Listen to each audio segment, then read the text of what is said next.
Gracias por tu apoyo a Somos Malosos. Suscríbete a nuestro canal, dale like a este video y deja tu comentario. Somos Malosos, el único canal en español de YouTube basado en Las Vegas donde hablamos sobre los Raiders. Disfruta de este clip. Biggest thing you've learned about this team and about your group specifically over the last few weeks of OTAs?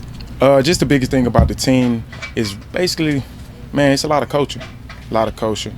The standard is there, but it just can't be talked about. You got to come in every day, and you got to win the day. You can't try to come in and be 1 foot in, 1 foot out. And I think Pete is doing a very good job. Instilling that in us every day. And everyone is hearing it, not just the vets, but the young guys, the coaching staff, everyone in the building.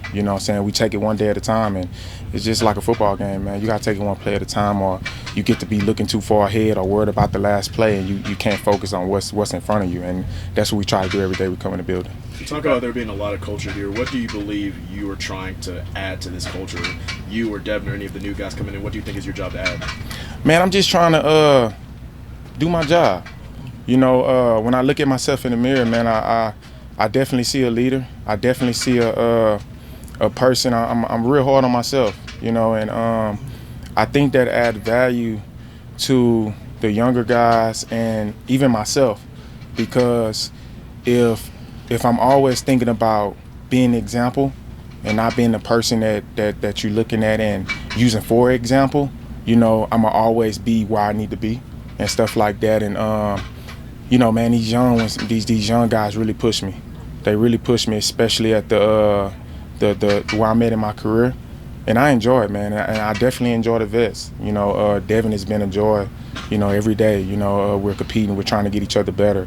Tommy Eichenberg is doing a great job in our room, and then our coach, man, JG, he bring the juice every day. I feel very, very excited about our room, especially the leader that's in it.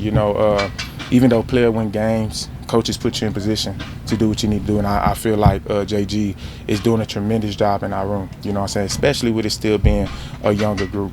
You mentioned on Max's podcast that you feel like a young dude, that you got that young energy. What is it that's giving you that young juice? Oh yeah, I'm still young. I don't play like that, I tell them all the time, they get to running and we doing our little drills. I get out, and they be like, okay. I'm like, yeah, I'm still, don't do that. Don't do that, but man, it just, and look at this, man. Look at this facility. Look at Nevada, and I wake up every day. I'm looking at mountains and the sun out, and you're just feeling good, man. I wouldn't say in my other spots it wasn't, it didn't feel enjoyable to go to work, but when you actually see it, you actually feel it. You come in the building every day, and Pete, 70-something years old, man, and he first one in, last one out. He always pumped, ready to go. Why not match that energy?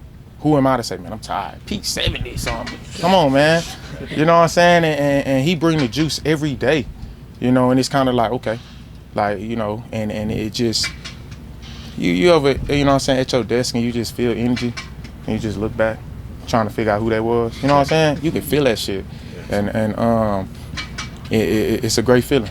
Rob, you've worked in the past with Mike Tomlin and Bill Belichick. What similarities, what differences do you see with them and Coach Carroll now a couple of weeks into OTAs? Yeah, I think every coach have their differences, and I'm not here to compare because they're great coaches in their own lane. Bill is great in his lane, Pete is great in his lane, and Mike T is great in his, and they all been champions. I think the one thing that do make them all the same is they all been there. And they all have held that Lombardi, so they know what it takes and stuff like that. But like I say, man, Pete is in his own lane. Pete is leading in his own way. And with his energy, his desire, his standard, it's like, hey, get on this train. Because if you're not on this train, we're going to find somebody else to do it. And it just is what it is. And in this league, man, this is a competitive league. And stuff like that, and all 32 teams got the same goal, and that's to hold that Lombardi. And if I feel like me personally, if I come here one day and feeling sorry for how hot it is outside or what we have to do today, I'm just cheating the process because if I'm not every day in here with the mindset of leading my room, being that leader on the defense, being the green dot, bringing the juice every day to make sure that we at the standard that we need to be at, then I'm just cheating the process. And that's one thing that I harp myself in every day I wake up. You know what I'm saying? Once I hit them doors, I'm like, let's go. You're going to think like, dang, this motherfucker don't get tired. But I changed once I got to the door.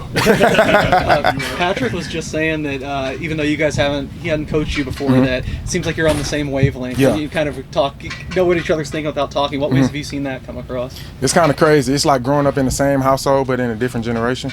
But the household didn't change, it's kind of the same. So like when he talked, like I'm just kind of zoned in on him. I spent a lot of time with PG, and stuff like that. We only get a certain amount of time in the building, and shoot, I'm trying to pull up on PG at his house and everything. Like, hey, let's talk a little ball, because we only get so much time in the building, but just knowing how PG came about and his pedigree and his philosophy behind the game, I just know like it's never a dull moment. I can't text him and just or pull up on him or just ask him, man, let's talk ball, because I know, man, I'm telling you, PG the type of guy, he wake up in the morning, he think about football. He can be eating something, he thinking about football. He can be watching what's it, AFL? He can be watching them play, he just start calling plays. Like, oh, right here I do this, because he's that locked in, and stuff like that, man. He's a great coach, he probably even better person, man. And he's a man of integrity, but at the same time, when it comes to this football, he's not cheating the process and stuff like that. And I love just being around that. And like I said, just knowing where he started, I can kind of talk his language. I can feel where he's coming from with certain things. I can kind of, beat him to the punch on certain things, not trying to, but I'm just like, hey, would you, like to do this? Or if we see this, I know you called this, but would you like to get it to that type stuff? And he said, nah, hold off on it right now. It may be too much. And I'm like, okay. But he know, like, hey, I'm seeing where you're going with it just from us kind of being in the same system and similarities. And he got new obviously, he didn't create his own type of schematics around defense, but he's still pulling from them same type of trees, and he's just blending them all together. At this stage of your career, why is it important for you to take it that extra level where you want to pull up, like you said, at his house to talk football? Why at this stage of your career are you so invested that deeply? Because every day matters. I ain't getting no younger. I might be out there moving like I'm young now. I might look, but I ain't getting no younger, and the older you get, the more you start appreciating day in and day out, because I can't get that time back and stuff like that. And I'm in the business of saying, not if I would have did this or if I would have did that. I'm in the business of now, no matter how I take it. And one thing I do know about leadership, just coming up as a young boy, leadership is lonely. I promise it's lonely, but at the end of the day, the loneliness ends when you holding that Lombardi at the end of the day. Because everybody you push, including yourself, you strain your family, you strain your coaches, you just always went the extra to just make sure. And people might get tired of you, but one thing I know, when you holding that Lombardi, they're gonna come up to you and say, I appreciate that. And that's all I want. That's all I want. I don't want any fame behind it. I don't want nothing. I want all my teammates to be able to feel that. I want Vegas to be able to feel that and stuff like that. And it starts in practice. And yeah, we get up here and we talk about it with y'all, but we gotta bring it every day to that practice field. And I feel like that's what Pete is doing for us. You talk so highly of PG. I feel like you missed him by 1 year in New England, 1 year in Miami. Like, is it every year, that brought you together with man. If I didn't want to get fined, I would tell you how I really feel. But he was running from me, put a little two letters in front of it. But he was running from me. I got here. I said, God damn, it's about time. What's up? What's up, man? He laughed and stuff. I'm like, golly, man, running from me. I'm telling you. If you would take a second to be selfish, at this point in your career, to be playing under Pete, to be playing in this regime and, this era where everyone seems to be really bought in, how does that excite you, just the potential that you have for growth personally? Oh, man, it's not selfish. I feel like if I'm not coming in here every year trying to grow, then I'm just stuck in my ways. And this is an adapt-or-die business and stuff like that. And I'm always adapt. I'm always in tune and change, because these offensive coordinators in this league, they getting smarter and smarter, and they scheming it up every year better and better, even week to week. And you got to be able to adapt. You can't be stuck in your ways, and seeing new things and seeing just new concepts across the league. I mean, even Chip, man, I'm in the lab. I'm like, he would not get me tomorrow. Him and Gino would not get me. I'm just, but it's exciting. It's exciting and it's good. It feels good to be able to say, dang, man, the offense got to stay like, we got to do this, we got to do that, because you get to winning and you think this, you think that. No, I like the back and forth because it's competition and it's fun for me and stuff like that. So to answer your question, I definitely, every time I come in, I'm still trying to learn. I'm still trying to think about how offensive coordinators are looking at certain situations, what type of situations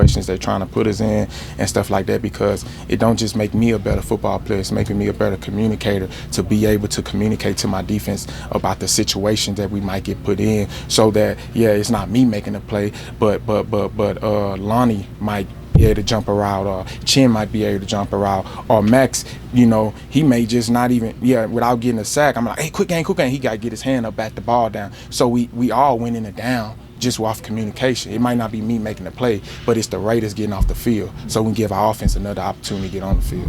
What is Two more, guys. We're gonna do two more. What is that challenge like? You mentioned Chip Kelly, and he ain't gonna get me. What is that like going against that offense every day? It's a challenge. It's a challenge. You know, I don't want to put it out there, you know, because, you know, we still got to compete, you know. I'm telling y'all, other teams be looking at this, you know what I'm saying? So I ain't going to put it out there, but no. Yeah, they doing their thing on that side of the ball. Trust me. Trust me. You're being brought in as a culture setter, and Max Crosby has long been like the heart and soul of this franchise and a leader in that locker room. And he still is. Still is. And just working with him hands-on now, like, what has that been like? It's been great. It's been great. And you just said all the things that he is, and me, what I appreciate most about Max is when I got here, and even us talking day to day, he's like, E-Rob, you know, I want you to lead, I want you to do this, like, he's embracing me, you know, and I'm telling him, hey, you know, so we're embracing each other, and he don't feel like I'm stepping on his toes, I don't feel like I'm stepping on, you know, and vice versa. And you just see like a true competitor, and the guy that's saying, look, man, I want to win, you know, and stuff like that. I don't care about the individual goal, I care about the team goals, and that's just the type of guy he is, and I'm enjoying it. And like I said, like, this is just the infatuation stage right now, you know, OTAs, new group, new coaches, and stuff like that. At the end of the day, we still got to get out there and we got to compete, but we're going to continue to take it one phase at a time. Right now we're in the OTA phase, then we got mini camp, then obviously training camp, then it's time to play real football and stuff like that. So yeah.